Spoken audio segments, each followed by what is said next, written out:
He is probably the most outstanding biblical role model for our times. This is my view of Joseph.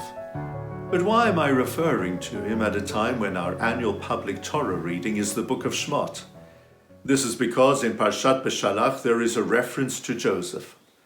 The Torah describes how at the very moment when the Israelites were hurrying to take whatever possessions they could as they were fleeing the land of Egypt, Moses was engaged in a special mission. And that was to find the remains of Joseph. And this is because Joseph had made his family promise him that they would take his remains with them when the nation would eventually leave Egypt.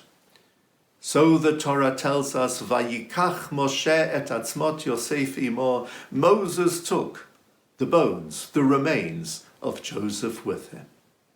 I would like to add some depth to this statement. Joseph had received the finest possible chinuch, education, within his parents' home. It was thanks to that education that he was well prepared for the challenges of life ahead of him. It was thanks to that education that he was able to withstand temptation and always remain true to the traditions of his people.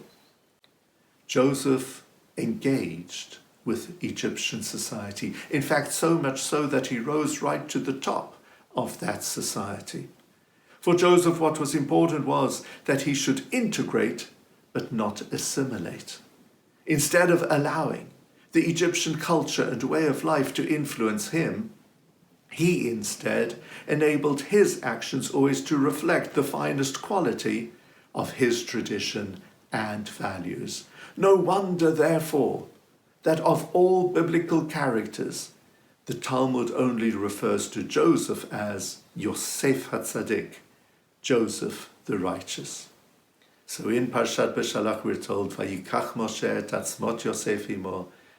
Moses took the remains of Joseph with him. Yes, it was important, both literally and figuratively, that Joseph should not be left behind.